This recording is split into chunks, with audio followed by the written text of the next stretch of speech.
제가 일전에 출애굽기를 이제 시작하면서 여러 말씀을 드리는 중에 이 출애굽기는 이스라엘 백성들의 구원 역사, 그다음에 성막과 이런 어떤 성전의 역사 속에서도 의미가 있는 그런 말씀이지만 특별히 출애굽기는 백성들을 훈련하는 훈련의 교본, 제자 훈련의 교본으로도 볼 수 있다, 이런 얘기를 드린 적이 있습니다.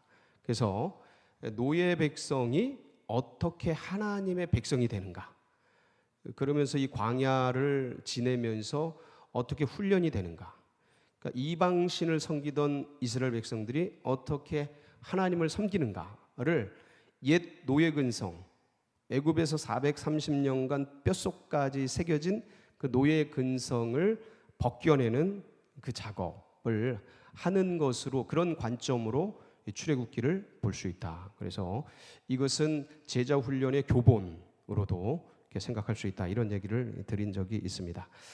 그처럼 이스라엘 백성들은 이제 애굽 출애굽을 하고 홍해를 건너서 푸른 초장 맑은 물가가 쫙 펼쳐질 줄 알았더니 뭐가 펼쳐졌어요? 그 이름도 유명한 광야가 펼쳐지게 됩니다. 그래서 이 광야 속에서 이제 여정을 걷게 되는데, 그동안 이 광야 학교, 이제 학교라고 학교 훈련소 이렇게 말을 해도 될 것 같습니다. 이스라엘 백성들이 이제 광야 훈련소에 입학을 했습니다. 입소를 했어요. 훈련을 받는 겁니다. 훈련의 목적, 훈련의 테마는 하나이에요. 뭐냐면 사건이 생길 때 누구를 찾아라? 하나님을 찾아라. 상황 환경이 아니라 누구를 찾아라? 하나님 찾아라. 불평 불만 원망이 아니라 누구를 찾아라? 하나님을 찾아라. 요거 훈련하는 거예요. 이제 광야 학교에 입학해서 요 훈련을 하는 겁니다. 뭐 군대도 그렇고 학교도 그렇고 학원도 그렇고 어떤 목적이 있지 않습니까? 그 어떤 시험, 어떤 뭔가 패스해야 될 것, 그것들이 있는데 여기는 이제 그거예요. 이 광야 학교는. 자, 그런데 이스라엘 백성들이 이제 엘림을 떠나서 그리고 이제 신광야에서 만나와 메추라기의 기적 같은 은혜를 이제 경험하고, 신광야 쪽에서 시내 광야 쪽, 시내 산이 있는 시내 광야 쪽으로 이동하게 됩니다. 가다가 뭘 만나냐면 르비딤을 만나요. 그 이제 광야 노정을 한번 잠깐 보시면 이렇습니다. 이제 보일까 모르겠는데, 요게 이제 마라 기억나시죠? 쓴물. 그리고 이제 여기가 이제 르비딤이 여기 있습니다. 여기가 이제 시내산이 있는 시내 광야고, 여기가 이제 그 유명한 신광야입니다. 그 신광야와 시내 광야 그 사이에 르비딤이 있어요. 여기에 도착을 하게 된 겁니다. 그래서 르비딤에 이제 장막을 쳤습니다. 자, 그런데 여러분, 광야에는 뭐가 없어요? 물이 없습니다. 광야에 물이 없습니다. 인간은 뭐로 구성되어 있죠? 대부분이 물로 구성돼요. 인간이 음식은 없어도 좀 견딜만 한데 물이 없으면 미칩니다. 그래서 광야나 이 사막 같은 데 던져지면 두려움을 느끼게 돼요. 물이 얼마나 중요한지, 인류의 4대 문명이 다 어디서 시작이 돼요? 강가에서 시작이 됩니다. 뭐 티그리스 유프라데스 강, 황하강, 나일강, 뭐 이런 강에서 전부 이제 시작이 됩니다. 그래서 이 물은 인간 존재의 필수적인 거예요. 근데 광야는 물이 없단 말이에요. 물이 없어요. 자, 1절 한번 보세요. 1절 한번. 자, 이스라엘 자손의 온 회중이 여호와의 명령대로 신광야에서 떠나 그 노정대로 행하여 어디에 장막을 쳤어요? 르비딤에 장막을 쳤으나 백성이 뭐가 없었어요? 마실 물이 없는지라. 당연히 광야에 마실 물이 없죠. 마실 물이 없습니다. 자, 그런데 이제 군대나 아니면 어떤 거친 곳에 훈련을 받으면, 특수 훈련을 받을 때 이제 그런 훈련도 합니다. 어떤 훈련을 하냐면 아무것도 안 주고, 물도 안 주고, 양식도 안 주고, 그 뭐 공수부대 같은 사람들 이렇게 어느 산속에다 이렇게 던져놔요. 그리고 혼자 몇 날 며칠을 어느 좌표까지 찾아오는 거예요. 자기가 먹을 거 마실 거 찾아가면서 이제 거기를 찾아오는 거예요. 이 특수부대들은 이런 훈련을 하거든요. 자, 그런데 우리나라는 전부 뭐로 구성이 돼 있어요? 전부 산지예요. 산지에는 뭐가 있습니까? 나무가 있죠. 나무 뿌리, 뭐 내지는 음식 이런 것들 그런 것들을 뭐 풀 이런 거 먹을 거리거든요. 배고플 때는 먹는 거예요. 뭐 지금 이제 아카시아가 폈더라고요. 일찍 폈더라고요. 아카시아 이런 건 이제 다 먹는 건데 산에는 먹을 게 많습니다. 그리고 짐승들도 있고 뭐 뱀 잡아먹든 뭘 잡아먹든 이제 먹을 게 있는 거예요. 자, 그런데 광야, 사막, 사막이 어떤 곳일까요? 한번 사막 보실까요? 사막, 사막을 한번 보시겠습니다. 이게 사막이에요. 여기 이제 특수부대가 아니라 지하물이 뭐 UDT든 뭐든 여기 이렇게 탁 던져지면 이거는 답이 없는 거예요. 광야 한번 볼까요? 이건 모래로 돼 있죠. 사막은. 광야는 돌로 돼 있어요. 돌, 뭐 흙 이런 거로 돼 있어요. 근데 이제 유대 광야는 이게 다 돌이에요. 신기하지 않습니까? 이게 다 산지 돌인데 이렇게 돼 있어요. 그러니까 저기를 돌아다니는 거예요. 그러면 저기서 인간이 어떻게 살아가느냐. 이게 굉장히, 저는 뭐 특수부대가 아니고 어떤 사람이든 저기 던져지면 물도 없죠. 먹을 것도 없죠. 그런 거. 저 사막과 광야가 뭐라는 거예요? 인생이라는 거예요. 인생. 자기 힘으로 살 수 있는 곳이 아닌 거예요. 근데 인간은 내 힘으로 살 수 있다고 생각해. 근데 내 힘으로 살라고 몸부림치면 몸부림칠수록 어떻게 돼요? 죽어가요. 이게 굉장히 비극이라니까요. 그러니까 살라고 먹고 살라고 이제 뭐 떡을 먹고 밥을 먹고 이렇게 그러면 그럴수록 점점 죽어가요. 이게 굉장한 역설입니다. 그래서 인간은 먹는 거로 사는 게 아니라니까요. 그러니까 인간은 이 육은 먹을 것으로 유지가 되지만 이거로 사는 게 아니에요. 그러니까 이 존재 자체가 가지고 있는 존재의 역설, 살라고 먹는데 점점 죽어가는 이 존재 속에서 그 거대한 뭔가 뒤에서 몰려오는 이거를 인간은 본능적으로 아는 거예요. 어느 순간 이걸 알아버려요. 10대, 20대 잘 안 보이다가 어느 순간 하고 알아버려요. 그러니까 먹는 거로 사는 게 아니라니까요. 결국 인생이 저렇다라는 거예요. 광야요, 사막이라는 거예요. 인생이. 저기서 어떻게 살아남느냐 이거예요. 아유, 목사님 먹는 거로 사는 거 아닐까? 그러니까 인간이 이게 육은 먹는 거로 살지만 마음, 영, 인간이 가지고 있는 이 속에 있는 것들은 그거로 살 수가 없어요. 저렇게 사막이 되고 저렇게 광야가 돼버리면 점점점 죽어가는 인생이 되는 거죠. 저기서 어떻게 해야 되느냐? 저 이스라엘 백성들은 이제 이 광야에 나와가지고 이 교육을 철저하게 훈련받습니다. 그래서 홍해의 막다른 골목 속에서 길이 없잖아요. 광야에 던져진 아까 저런 광야에 던져졌는데 먹을 게 없잖아요. 그러니까 길이 없는 홍해에서 다 죽었구나, 막혔구나. 그럴 때 하나님께서 딱 길을 여시니까 이 바다에 뭐가 열려요? 바다에 마른 땅이 열려요. 그러니까 길을 만들어 주셔. 만나와 그러니까 광야에 먹을 게 없는데 하나님께 기도하니까 뭐가 내려요? 만나와 메추라기가 내려요.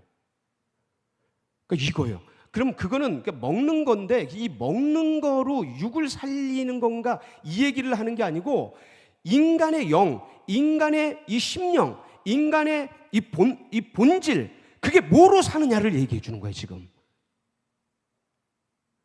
그러니까 뭐하고 교제를 해야 되는 거예요? 하나님과 교제해야 산다는 거예요. 그거를 알리는 장면이 그거를 계속해서 인식시키는 거예요.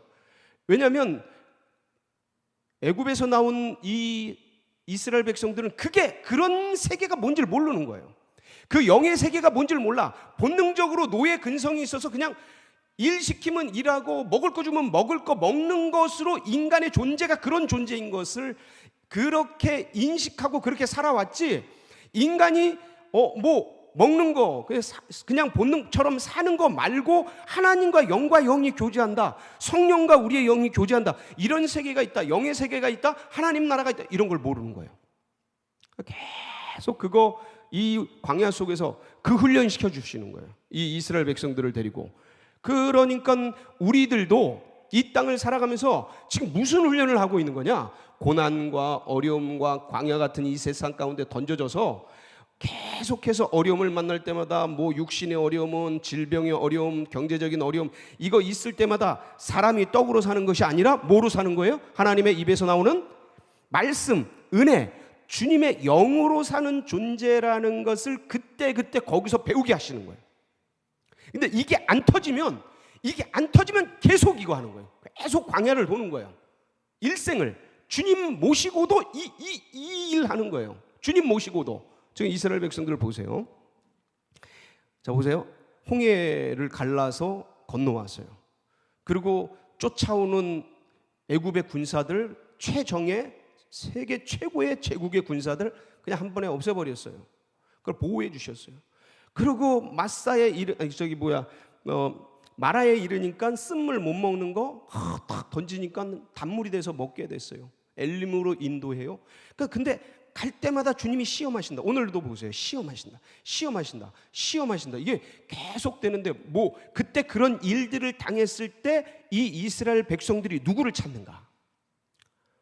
그러니까 본능적으로 모세를 원망하는가, 아니면 즉각적으로 하나님을 찾는가? 이 훈련을 계속 반복하는 거예요, 광야에서. 그러니까 우리도 인생 광야를 살아가는데 그런 일들이 생겼을 때, 예를 들어서 르비딤에 딱 부딪혔어요. 우리의 인생의 르비딤에 딱 부딪혀서 물이 없어. 아니, 광야에 물이 없죠. 근데 물이 없어. 인간은 물이 없으면 죽어. 너무 괴로워, 힘들어. 근데 물이 없고 힘들고 괴로운 것 속에, 상황과 환경 속에 빠지면 괴로운 거예요. 거기서 뭐만 나와요?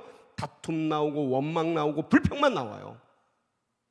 근데 거기서 그 르비딤에서 뭘 찾으면, 주님 도와주세요, 길을 열어주세요, 물을 마실 수 있게 해주세요 하고 주님께 뭐 하면? 구하면, 찾으면, 두드리면 예비되어 있잖아요, 이미. 자, 그동안 계속 반복되는 이 코드를 홍해에서 길을 다 이미 예비해 두셨고, 광야에서 단물로 만드시고, 그리고 엘림을 준비시켜 주시고, 그리고 배고프다고 먹을 거 없다고 아우성치지만 만나와 메추라기를 주님은 이미 다 계획하고 계시고 준비하고 계시고 세팅을 해두셨단 말이에요. 근데 그 근시 아니죠, 이스라엘 백성들이. 그러니까 이 이스라엘 백성들이 누구를 얘기하냐, 이런 부분이죠. 그러니까 그 근시안적인, 보지 못하는 그 앞에 것 상황 환경 속에 그 너머에 주님이 이미 다 준비하고 계신데, 그거를 못 보고 본능처럼 노예 근성, 종의 근성, 그 눈앞에 없으면 없는 것처럼, 마치 아이들 같이 지금 하나님이 이미 다 준비하고 계신데 그런 것을 못 느끼는 이 이스라엘 백성들의 이 부분을 주님이 계속 다루시는 거예요. 껍데기를 벗겨가시는 거예요. 눈의 비늘을 벗겨가시는 거예요. 그래서 인식의 이 비늘을, 인식의 수건을 벗겨가시는 거예요. 껍데기를 벗겨가시는 거예요. 사고에, 그러니까 뭔가 부딪히면 애굽, 뭔가 부딪히면 원망, 뭔가 부딪히면 분노, 다툼, 이런 게 일어나는 그 노예근성, 죄성 속에서 일어나는 인생의 그 부분들을 주님이 계속 벗겨가시는 거죠. 그리고 반복 훈련을 하시는 거예요. 오늘도 이제 그 훈련이에요. 르비딤에 도착을 해서 물이 없어서 다들 이제 원망하고 불평하죠. 그래서 이제 심지어는 여기 뭐라고 되어 있냐면 4절에 보면 주님 내게 돌을 던지겠나이다 하고 이 이스라엘 백성들이 지금 흥분이 돼 있어요. 물이 없어가지고 돌을 던질 그럴 분위기로 그런 안 좋은 험악한 분위기였어요. 그래서 주님께서 호렙산의 반석을 쳐라. 그러면 물이 나올 거다. 그래서 백성에게 마셔라. 그래서 이제 반석을 치니까 물이 나오죠. 그 물이 나오는 장면이 아주 멋있는 장면이 있습니다. 한번 보실까요? 물이 나오는 장면. 촤, 물이 저기 사진 찍은. 근데 이거는 이미지는 만든 거고 사진은 저 바위는 진짜 있더라고요. 촤 물이 쏟아지는 장면인데 그래서 이스라엘 백성들이 이제 물을 마셨다. 자, 우리는 여기서 그럼 이제 이 훈련은 훈련대로 계속해서 주님이 해나가시는데 저는 오늘 물이 샘솟는 르비딤 반석이 도대체 뭘 의미하느냐를 같이 묵상하려고 제가 이 자리에 섰습니다. 예, 광야 학교에서 훈련하는 건 바로 그 대목인데, 근데 오늘 이 물이 샘솟는 르비딤 반석이 뭐를 의미하냐? 여러분, 반석을 치니까 물이 나와요. 이스라엘 백성들은 거기서 원망하고 다투고 불평하고 있어요. 지금 분위기가 험악해요. 돌로 치려고 그래요.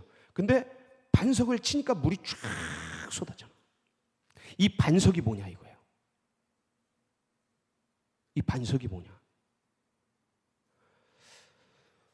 여러분, 다니엘서를 기억하면 다니엘서 말씀을 보면 그 느부갓네살 왕이 환상을 보지 않습니까? 금머리, 금신상 환상을 봐요.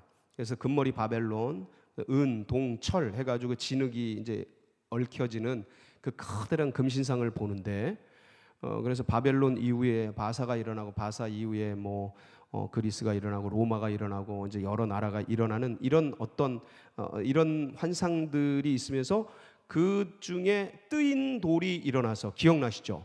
뜨인 돌이 일어나서 그 역사를, 제국을, 역사를, 이 세상 세속사를 말하고 있는 이것들을 뜨인 돌이 빵 쳐서 가루로 만들어버리고 여름날 타작 먼지처럼 싹 흩어버리고 이 뜨인 돌이 점점점 커져서 온 세상을 덮는 그 장면이 있습니다. 기억나시죠? 예, 다니엘서 2장 34절로 그 말씀인데 35절인데 한번 보실까요? 시작. 또 왕이 보신즉 손다지 아니한 돌이 나와서 신상의 새와 진흙에 발을 쳐서 부서뜨리매 그때 새와 진흙과 녹과 은과 금이 다 부서져 여름 타작 마당에 겨같이 되어 바람에 불려 간 곳이 없었고 우상을 친 돌은 태산을 이루어 온 세계에 가득하였나이다. 이 돌이 뭐예요? 예, 이 돌이 메시아죠. 메시아예요. 온 세계를, 역사를, 세속사를 없애버리고 하나님의 나라를 이룰 그 돌, 이 반석. 그래서 이 돌인데 여기에 보면 마태복음 21장 42절에 보면 주님께서 친히 말씀하신 게 있어요. 친히 말씀하신 거 한번 보실까요? 한번 시작. 예수께서 이르시되 너희가 성경에 건축자들이 버린 돌이 모퉁이의 모릿돌이 되었나니 이것은 주로 말미암아 된 것이요 우리 눈에 기하도다 함을 읽어본 일이 없느냐. 그러니까 버린 돌, 이 버린 돌이 세상 사람들이 버리고 죄인으로 악한 그런 성전 모독자로 버려진 그 돌이 머릿돌이, 온 인류의 머릿돌이 되는데 그 머릿돌, 그 돌이 누구라고요? 예, 그게 어디에 나와요? 사도행전 4장 11절 한번 보시겠습니다. 시작. 이 예수는 너희 건축자들의 버린 돌로서 집 모퉁이의 머릿돌이 되었느니라. 누구요? 이 예수는. 그러니까 이 예수님이 반석이다, 돌이다. 이제 이 얘기를 하시는 거거든요. 그런데 자세히 보면 아까 그 호렙산에 있는 그 무리밥 반석, 르비딤에 있는 그 반석, 돌을 이렇게 쳐서 갈라져서 거기서 생수가 나오잖아요. 그러니까 이게 도대체 뭘 의미하느냐? 그 밑에는 사람들이 막 불평하고 불만 가지고 있고 막 돌로 치려고 그러고 다투고 있고 막 이러고 있는데 하나님은 이미 물을 준비하신 거예요. 그러니까 그 불평하고 있고 불만하고 있고 아무도 바라보지 않아. 아무도 주님, 주께서 저 돌 속에서 물을 내실 줄 믿습니다, 이러고 있지 않아. 다 불만하고 불평하고 다투고 시험하고 뭐 하나님이 있는 거야 없는 거야, 우리를 여기까지 와서 죽이려고 그러는 거야 말려고 그러는 거야 이러고 있고 아무도 주님을 경외하지 않고 있는데 물은 반석은 터져서 물은 쏟아지는 거예요. 그러니까 이 터진 반석이 뭐냐 이거예요. 이 예수님이라니까요. 이 예수님이 골고다에서 한번 이 사진을 한번 마지막 사진을 딱 보면 그러니까 저 골고다에서 밑에는 사람들이 쫙 욕하고 뭐 옷 갖고 찢어서 나눠 갖고 뭐 지나가면서 침 뱉고 야 너나 구원해라 너 왜 거기 있냐 막 조롱하고 분노하고 사람들이 그러고 있는데 주님은 이 반석이신 주님은 자신을 찢어서 머리부터 발끝까지 다 찢고 쪼개서 물과 피를 쏟아서 여기서 생수를 끄집어내서 인류를 먹이시는 거예요.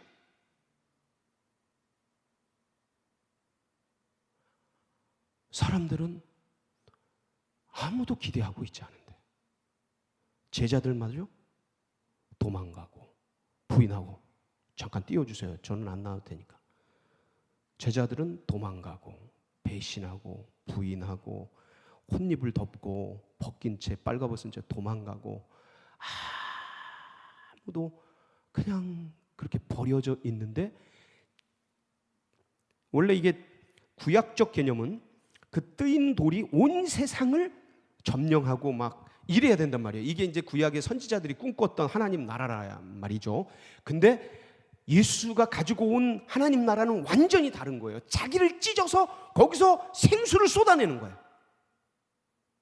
그러니까 점령하고 정복, 뭔가 어떤 세상적 군림하기 위해 정복하고 그래서 어떤 계급적 그 틀을 매겨가지고 그들을 통치하고 이런 개념이 아니고 그들을 향한 끝없는 사랑으로 자기를 찢어서 거기서 생수를 끄집어내고 거기서 양식을 끄집어내서 그들을 먹이고 입히는 그들이 아무도 안 믿고 아무도 기대하지 않을지라도 그 길을 가신 거예요.